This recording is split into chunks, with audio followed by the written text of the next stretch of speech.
Support for your public radio station comes from our members and from Labella Associates, dedicated to the pursuit of partnership for more than 40 years, offering services in the development of buildings, infrastructure, environmental, and energy projects.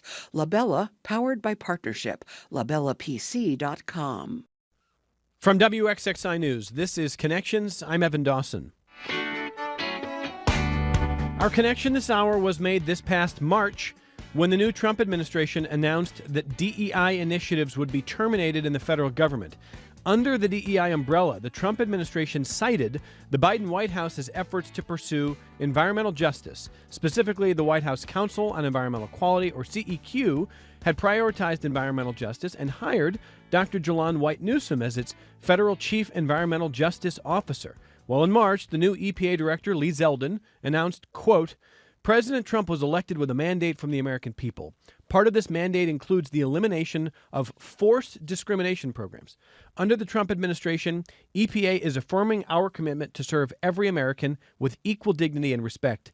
Some believe that so-called environmental justice is warranted to assist communities that have been left behind.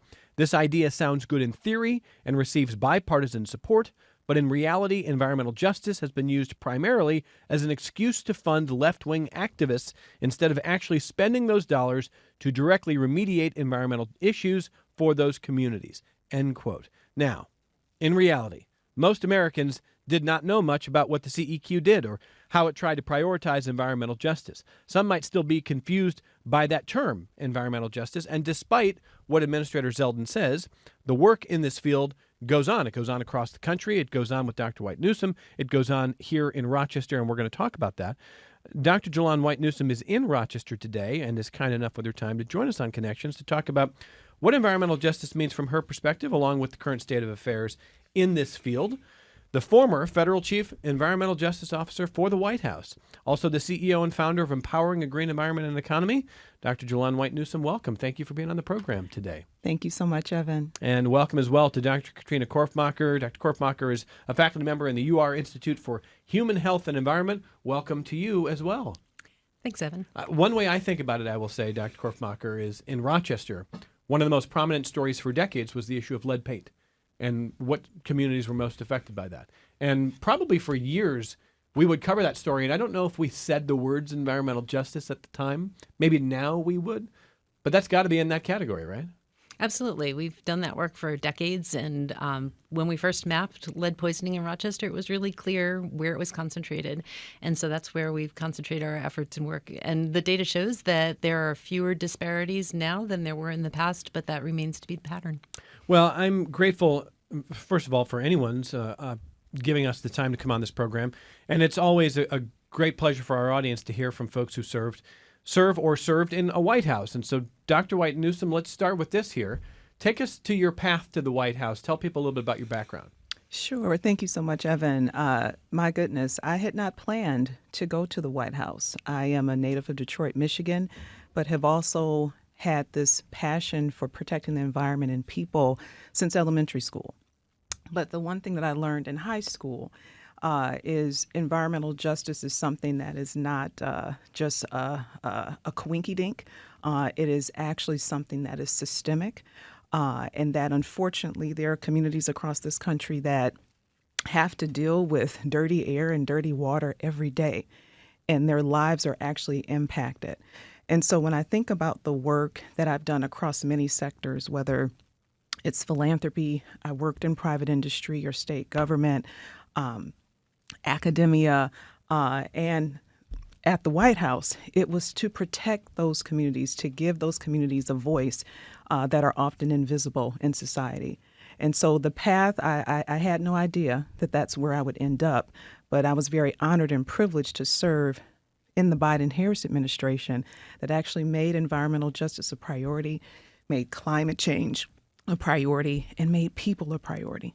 I suspect President Biden spent most of his career, even if he was looking at policy, looking at issues related to the environment, environmental justice was probably not a term that he came to until later in his career, given the years he spent in government. How much time did you spend with him, or was it someone else in the White House who hired you? I mean, I'm not saying the president himself wasn't concerned with this. It's just I'm curious to know who your interaction was with. Well, sure. I think what's really cool about President Biden and Vice President Harris both is that they actually listened to the folks on the ground. So a part of the team that helped create the agendas that we had to initiate in my office was really created by the people. So they went around and talked to folks to understand, like, what are the issues? What are the concerns?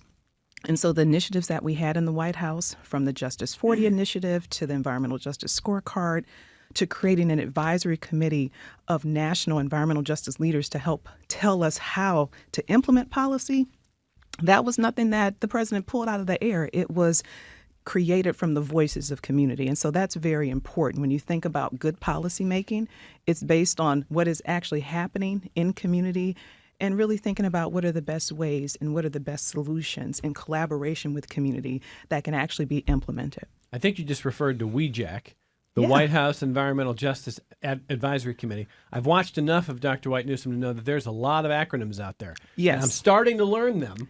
But now the interesting thing is I'm finally starting to learn them. And had the election a year ago gone differently, probably WEJAC is still there. You're probably still in the White House, do you think, in a Harris administration? I would hope so. But, here's the thing. The WEJAC, so I was taught very quickly to not use acronyms, but you've done your homework, so that's great. But the WEJAC, or the White House Environmental Justice Advisory Council, yes, was very much so disbanded in this new leadership. But the cool part about it is that the people have started their own WEJAC.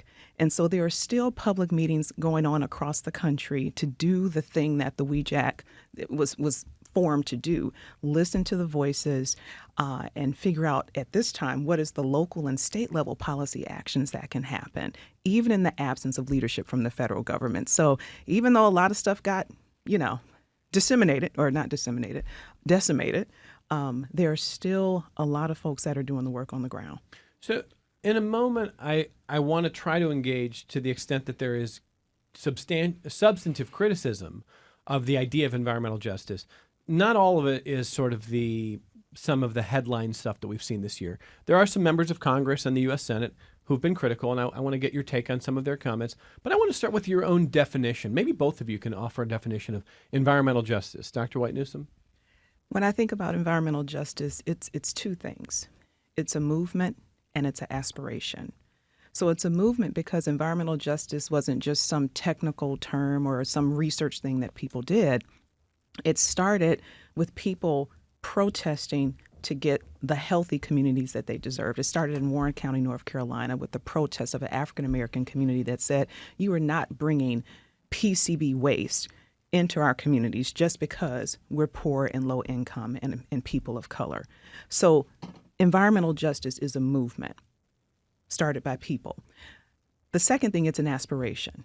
It's basically simple things that we deserve, regardless of who you are, where you live, what color, how much you make, at the end of the year, how connected you are, that you deserve to live in an environment where you can have healthy water, clean air, and not live in land that actually contaminates you. So it's just basic human rights and environmental justice. That is what we're striving for. What I would tell my staff is that our job is to make the impossible possible. And that is to one day lead us to this North Star, which is environmental justice. So it's a movement and an aspiration. Dr. Korfmacher, you want to add to that?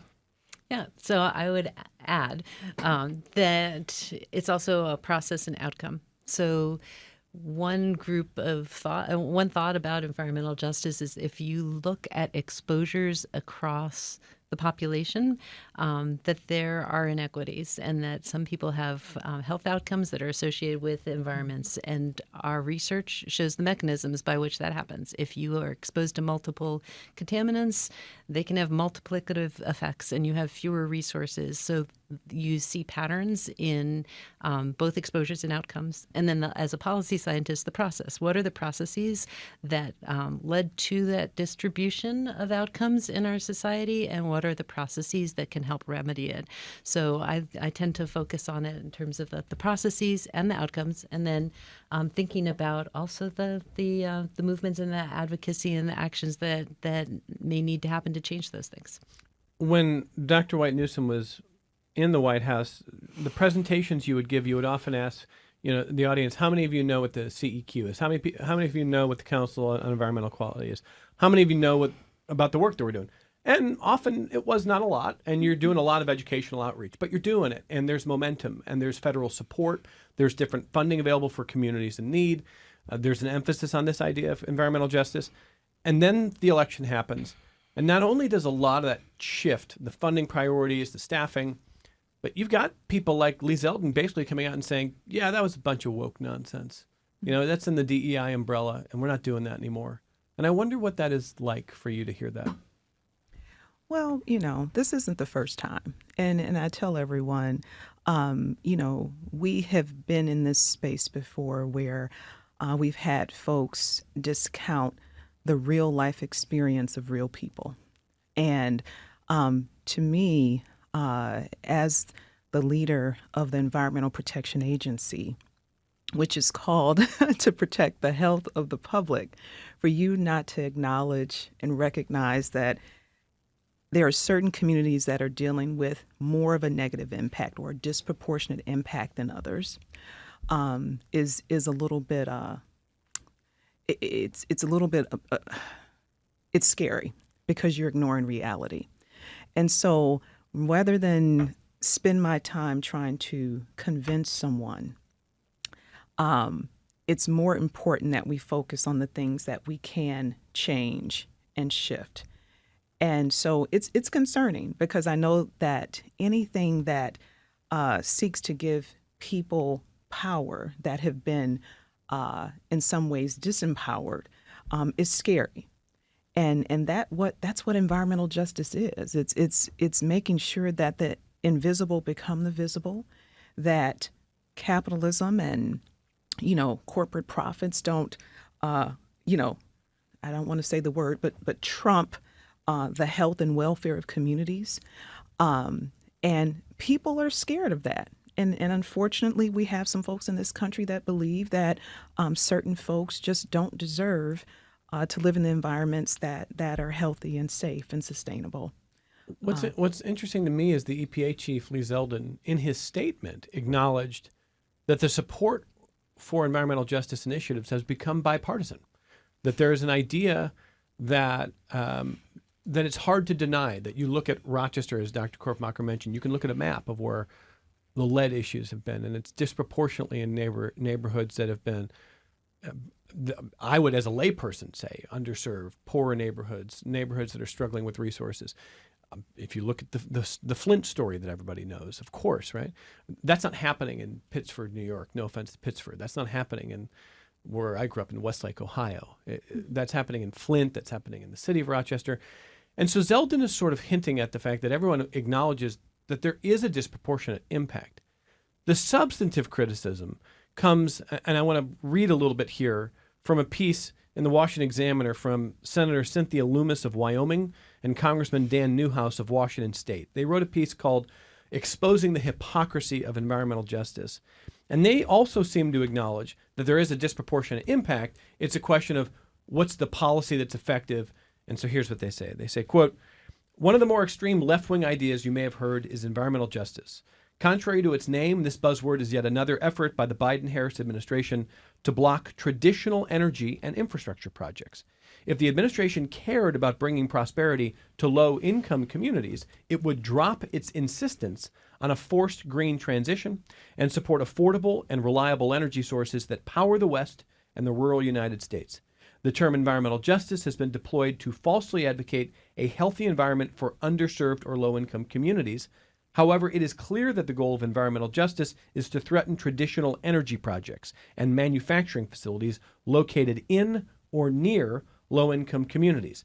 This is a tool for extreme environmentalists to force a transition to less affordable and less reliable energy sources on the very communities that they claim to be helping, end quote. So they're acknowledging there's definitely underserved communities or communities that are struggling. But what they're saying is if we go away from fossil fuels too quickly, we actually do disproportionate harm to those communities more so than even anybody else here. What do you make of that criticism? Yeah, I mean, the whole goal of the Justice 40 initiative, which was the Biden-Harris administration's game changer initiative to make sure that these disadvantaged communities, those communities that were historically underinvested and overpolluted, got a chance to grow and thrive. And so 40% of the billions of dollars that came through the administration were prioritized for these areas. Now, the thing that I fail to hear sometimes from, those that disagree is that it wasn't just Black and brown and communities that received these Justice 40 funds. It was white communities, it was rural communities, it was communities in red states. And so Justice 40 initiative was not based on race. It was based on, again, the underinvestment and the overpollution, which brought everybody up. So I think that this notion of clean energy actually being a bad thing and disproportionately hurting the folks that it's trying to help is false. Clean energy and the efforts through the Justice 40 initiative, through the Department of Energy, to bring billions of dollars to support this transition from dirty extractive energy to clean energy helps everyone because it cleans the air, and air has no boundaries. So I find it concerning. It's not the first time, but again, the Justice 40 initiative was not a thing about race, which is typically what these questions come to. It's about getting clean energy in the places where it's needed to make the environment healthy for everyone. I know you've heard, this is not the first time you've heard people in politics talk about we're moving too fast away from fossil fuels. And I don't want you to play armchair psychologist. I'm curious to know if you have an idea of what might if what they're saying in this piece is just wrong, that underserved communities are not going to be wounded by a move away from fossil fuels, then what do you think motivates them to take that position?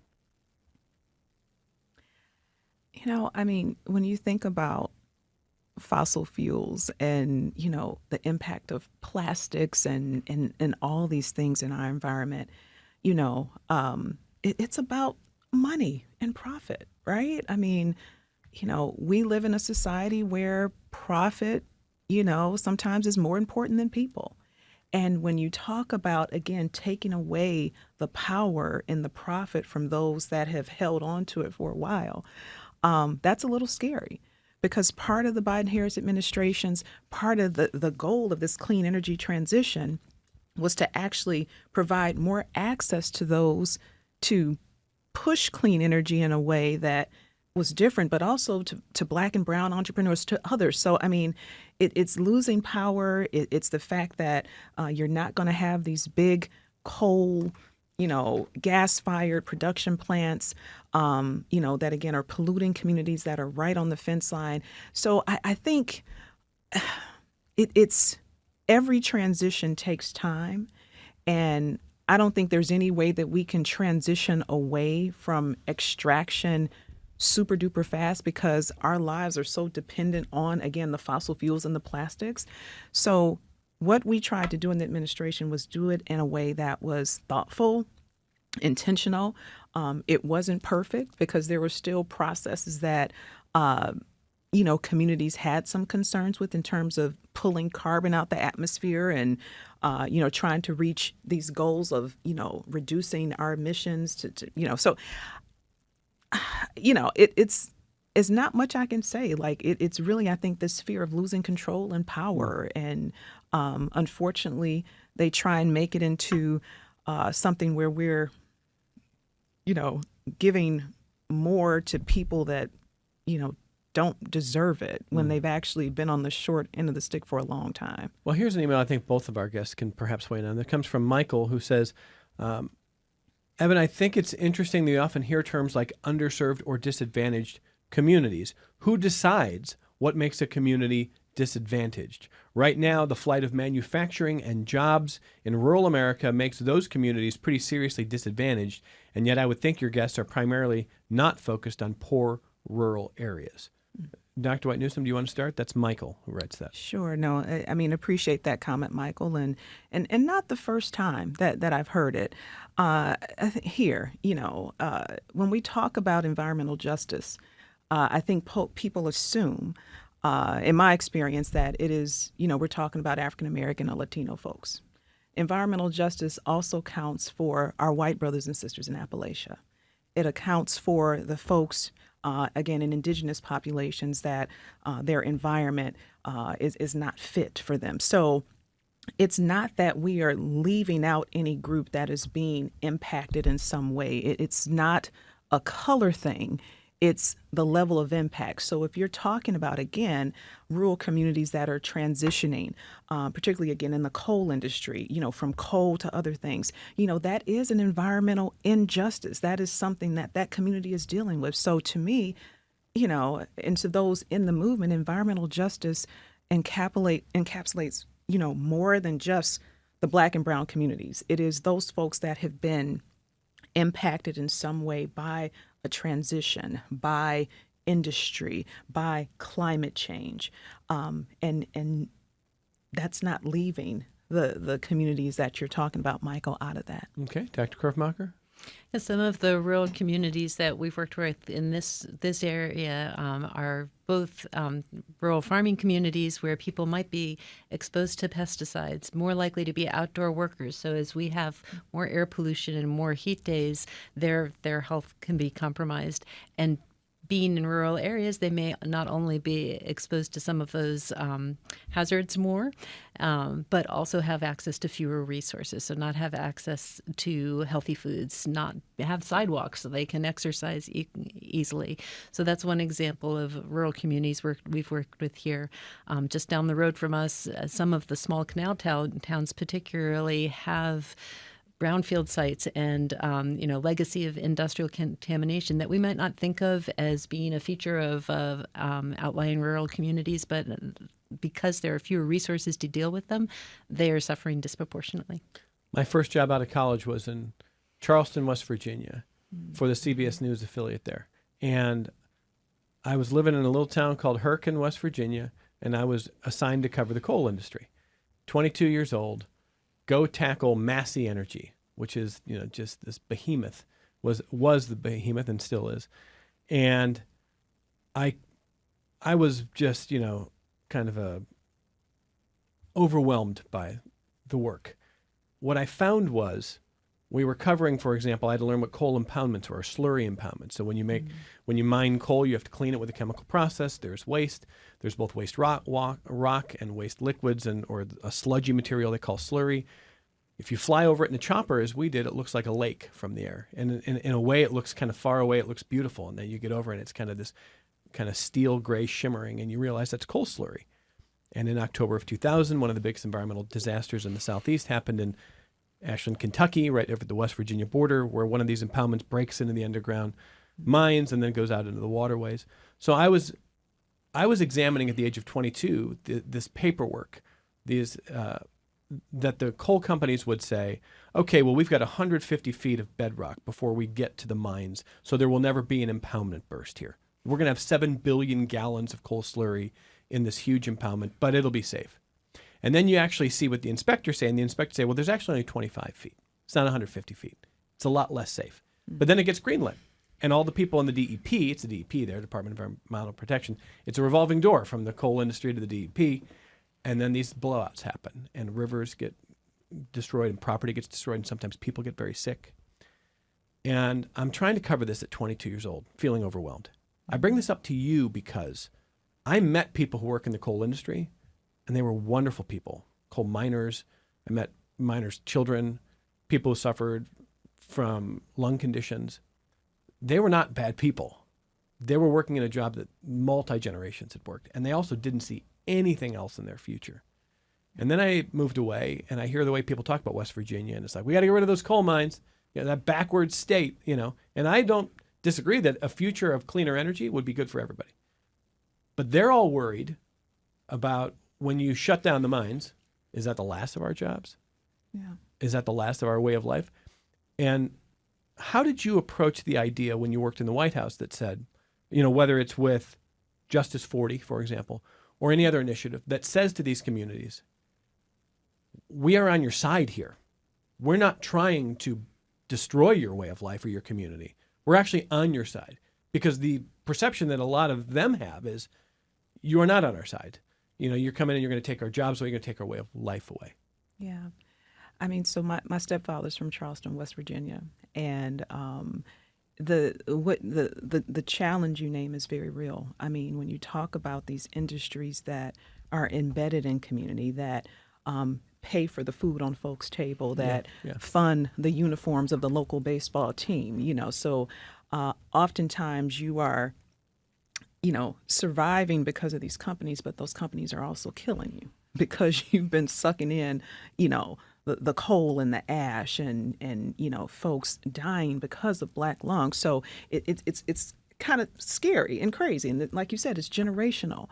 But as a part of the Biden-Harris administration, knowing that reality of that transition in some places is extremely hard, they were very sensitive. And a lot of my colleagues in the Climate Policy Office spent a lot of time figuring out what is the appropriate, just transition plan that would, again, help to deal with some of those issues. So just because, we say we're going to try and shut down all the facilities, where you have to have what do people do now? And so a lot of the focus was on, how do we reskill or upskill these folks that were working in the coal mines to do something different, training, getting them health support. So it wasn't just let's close the mines down and figure it out. It was, what is that new pathway, clean energy pathway, that we can help support and create. And so I think the Biden-Harris administration did a good job of being sensitive to those real issues, because that is scary when that is all you know.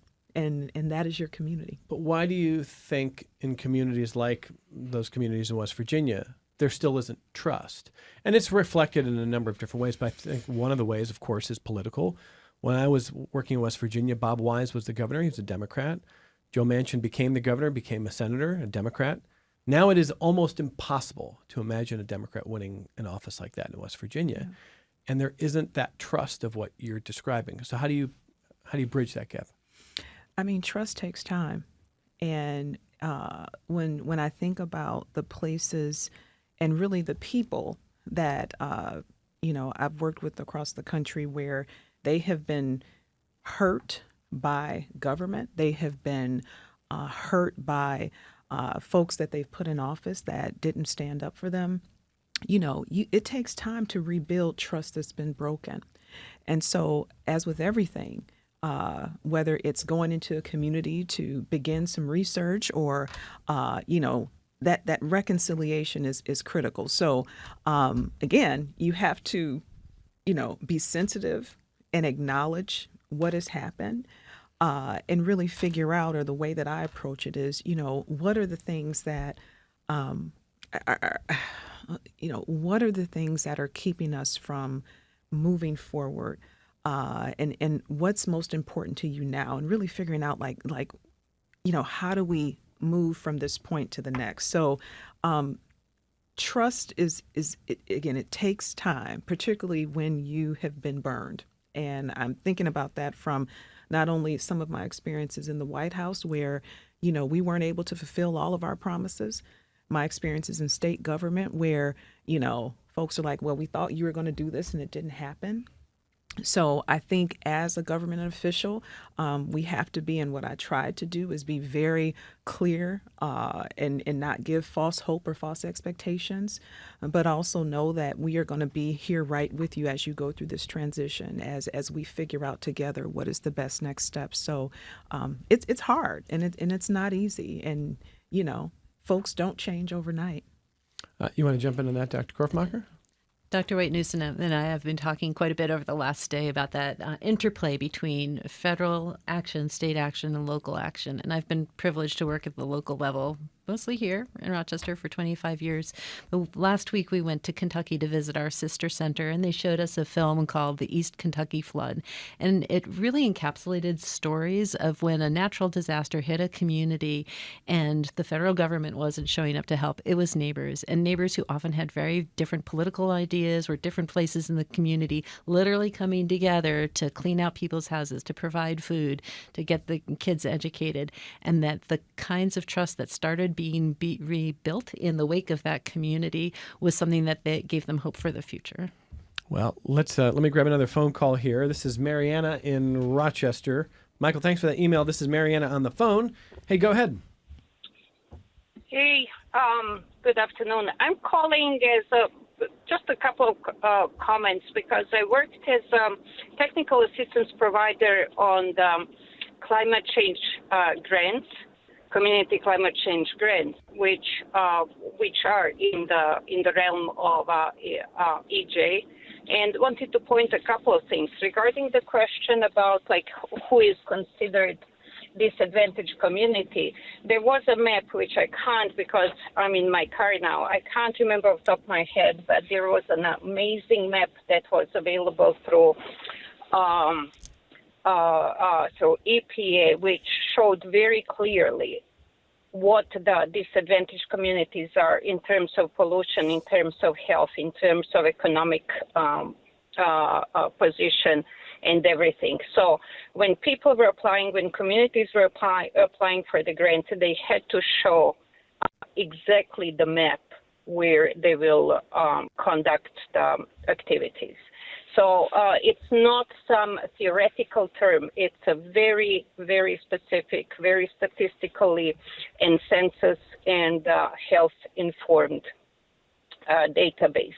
And second thing, this whole program, I worked on these community change grants. It was shut immediately in February of this year, and it was stopped. But just to the last point, what was interesting, that one of the projects I supporting was in Kentucky, and it had to do with flood, and they were trying to create a system to prevent the people dying, basically drowning with the flood and everything.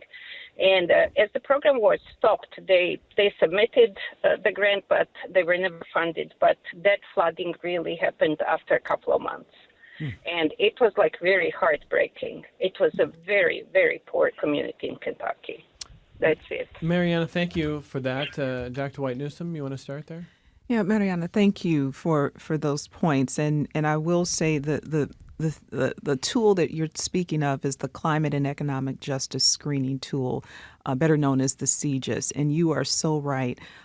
Part of my office was responsible for developing this geographic information system, or GIS mapping tool, that definitely used socioeconomic, environmental, and other indicators to really identify those disadvantaged communities, right? So yes, it is not just something that we pull out the air and, pick the community of our choice. It was something that was very scientific and technical and legally durable, which is why it didn't have race in that tool. So thank you, Mariana. And I will just say, the thing about this is that when we think about, Mariana, to your other point, the billions of dollars of funds that have been stolen from communities, that have been literally clawed back at the start of this new administration, funds that were promised to community organizations from programs like the EPA's environmental justice community change grants. It has real impact. And so, there are communities that I still hear from across this country that are unable to, finish the projects that they've started, that they've had to shut their doors, they've had to lay off staff, and that is a real thing. And that impacts all of us. So it has real consequences, what this current administration has done and decided to do, I think, very haphazardly, and not really be intentional about the seeds that the previous administration planted and the importance of supporting that work, particularly community work that, again, is just trying to make life better, and like the folks in Kentucky and many other places, build a more resilient infrastructure, both physical and social. So thank you, Mariana, for your comments. Dr. Korfmacher is someone who's a faculty member in the UR Institute for Human Health and the Environment. I just wanted to ask you briefly, all throughout this year, whenever we've talked to people who work in research in various ways, our listeners have been very curious to know if your work has been affected by any of the changes that have happened nationally, or if there's maybe less work, less funding. I don't know if anything's changed for you. I think looking towards the future, there's a lot of concern about cuts too, and changes in the way research is funded, and remembering that, especially in our field, research is like a tree. We think about the cures and the problem solving strategies that affect us on a daily basis, but those are all underlain by understanding mechanisms and basic research that has helped us learn how to do those things that are problem solving. And so the cuts that are affecting everything from basic research to applied research eventually are going to have real impacts on our lives. That's concerning.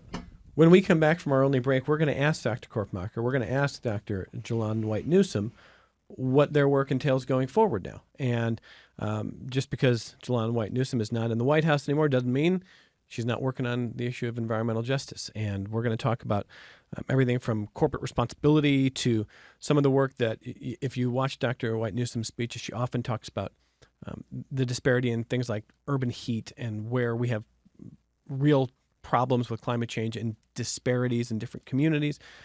Dr. Korfmacher working on a number of different things. So we'll come right back and continue the conversation on Connections. Support for your public radio station comes from our members and from Mary Cariola Center, proud supporter of Connections with Evan Dawson, believing an informed and engaged community is a connected one. marycariola.org. This is Connections. I'm Evan Dawson. All right, Dr. Jelon White Newsome is with us, the former federal chief environmental justice officer for the White House, worked in the Biden administration in a job and really in kind of a department in an effort that was very quickly dismissed by the new Trump administration. But you heard Dr. White Newsome talk about what it was like not only working for the president and the vice president, but trying to see how initiatives like Justice 40 could be carried out with equity, with success all across this country. So now you're in a different role, but you're still working in this field here. Take me through some of what your next goals are and what you're doing now. Sure. So a couple months ago, I started as an associate professor at the University of Michigan's School of Environment and Sustainability, working in the environmental justice specialization. And so really excited to be with a group of folks that get it and have, very committed, had one of the first environmental justice programs in a university across the country. So what I'm digging into now, I'm focused less on federal stuff and focused on local and state action. And part of the research that I'm building is going to really focus on two things. One, around corporate responsibility, and basically what that means to me. I'm a trained engineer, and I spent about 15 years earlier in my career in private industry, and really saw the impacts that industry can have on community. And what I want to do is really encourage corporations to level up their sustainability goals, make sure that environmental justice is a part of it, and really think about, corporations create these goals, but they don't create them in conjunction or in collaboration with the communities that they are actually in. And so part of what I want to do is figure out what are the metrics, what are the indicators, what are the values that communities really share and want to see corporations do better in meeting as they produce and kind of do their thing. So really build this table between corporations and communities to coexist and to make sure that environmental justice and sustainability remain a priority. Is there an example in the corporate world that you would point to and say, this is doing it right? So, I think there are some corporations, particularly those that are B certified, that have taken steps to acknowledge the life cycle of impacts that a company can have in communities. I think we can go a little bit deeper. And so you have these, voluntary certifications that a lot of corporations take on, whether it's ISO or kind of like the B Corp certification. But what I haven't seen is where it's been more of a community driven process that says this is what's really important to me in this community as you sit here and operate, and how do we make sure that my values and the things that I want are a part of your standards. I don't have a example, but I think that's something that communities can actually get excited about, and I'm excited to delve into that a little bit deeper. And what do you say to leaders in the corporate world who might say, look, I want to get on board, but what you are describing in my company is too expensive. That is not a change we could make. We often hear that in issues like producer responsibility, packaging.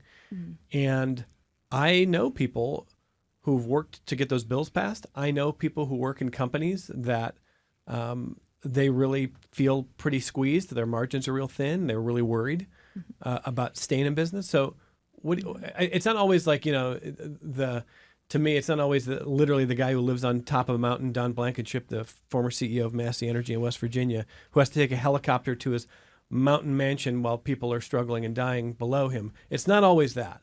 And so what do you say to the corporations who are going like, I want to, we can't afford it? I mean, here's the thing. It's going to cost you in one way or the other.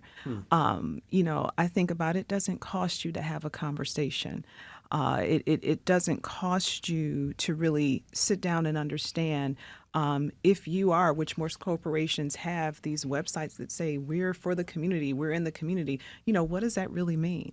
So to me, if you take a little bit of time to build relationships with the folks that are around you, when it comes to some of the lawsuits that might happen because of the way you're producing, when it comes to you wanting to expand production, having those relationships with the communities that you're in, I think there's costs that you avoid if you have these conversations up front and figure out the best way to coexist and understand what each other's values are.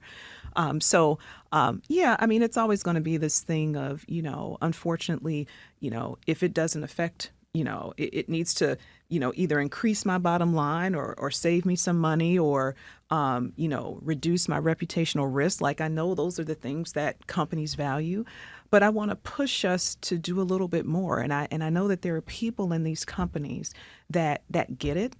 And I think what I'm trying to do with my research is make it an easy way to start that conversation. Also on your list is working on issues related to extreme flooding, which we've talked some about, and extreme heat. And even in Rochester, we get 100 inches of snow a year. But when we have summers like this one, very hot, long, extended stretches. We hit July here, and we had the driest stretch we've had from July to Halloween that we've ever had.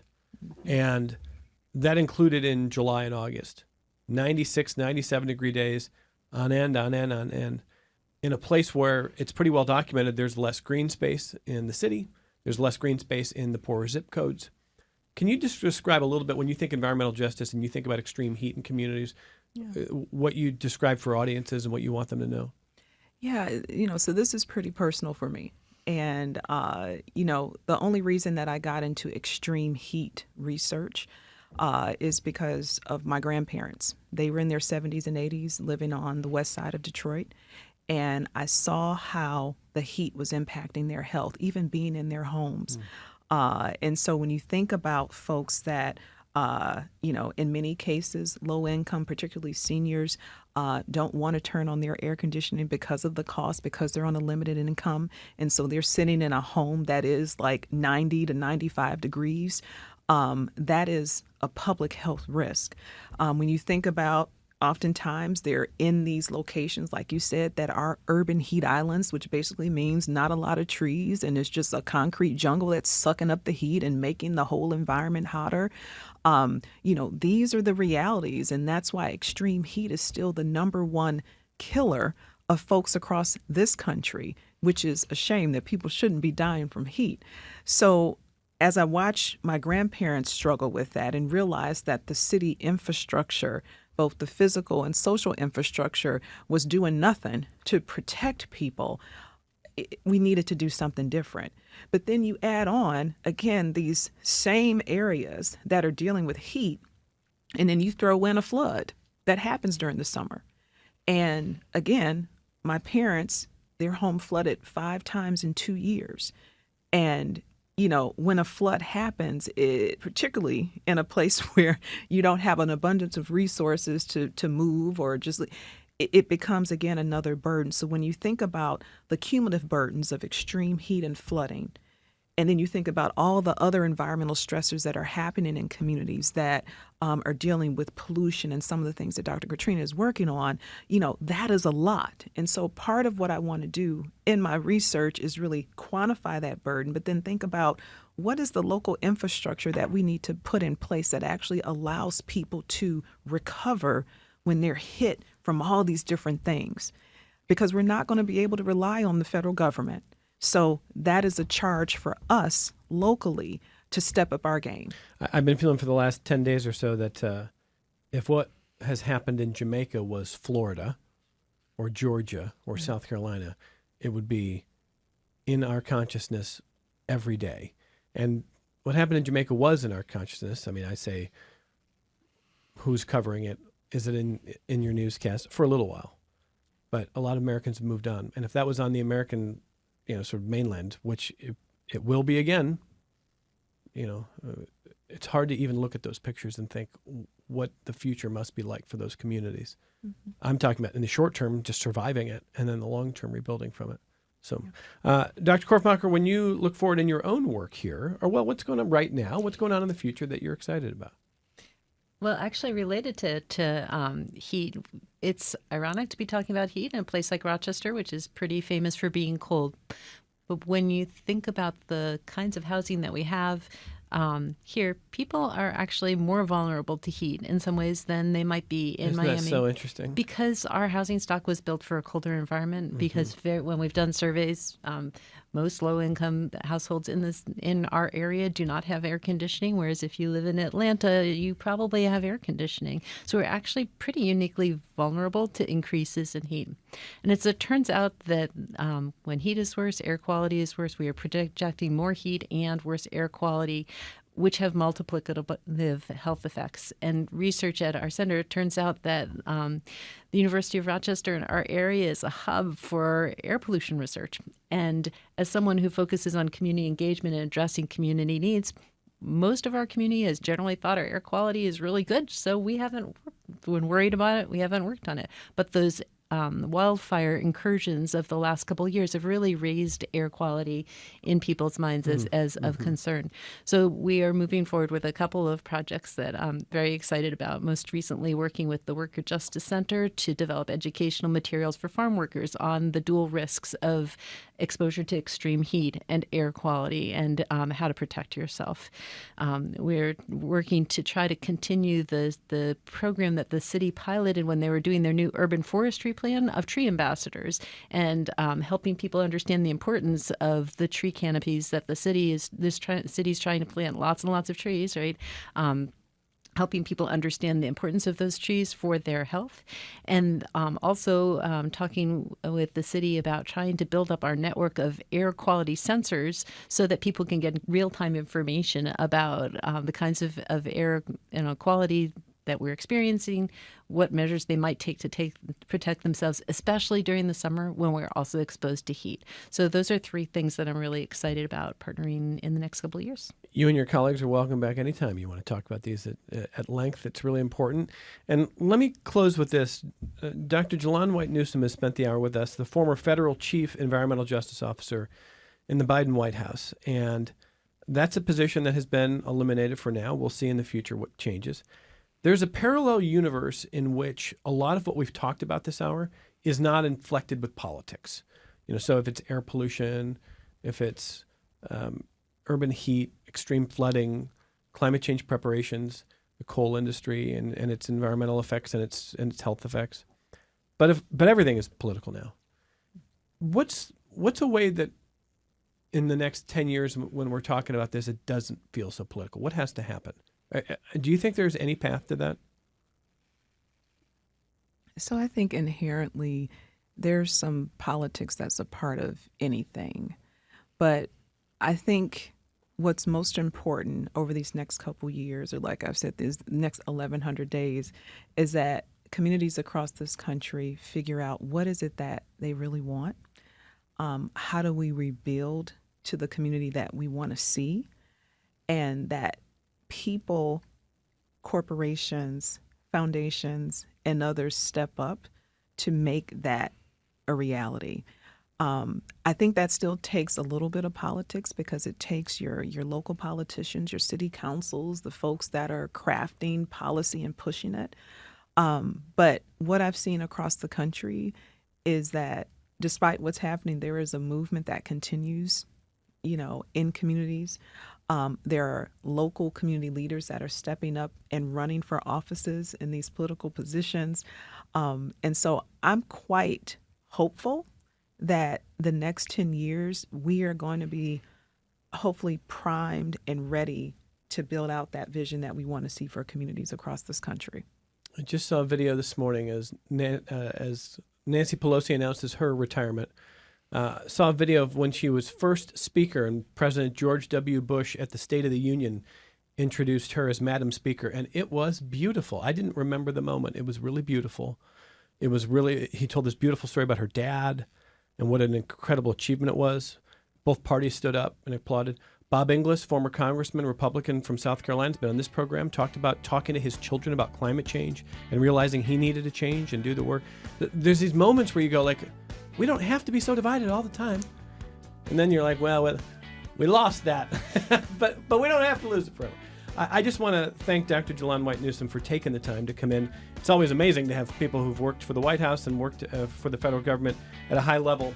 And thank you for sharing your expertise and coming in and talking to us about these important issues. Appreciate it. And I want to thank Dr. Katrina Korfmacher, a faculty member in the UR Institute for Human Health and the Environment, for helping set this up and for coming in here. And I look forward to our next conversation as well. My pleasure. I look forward to that. More connections coming up in just a moment.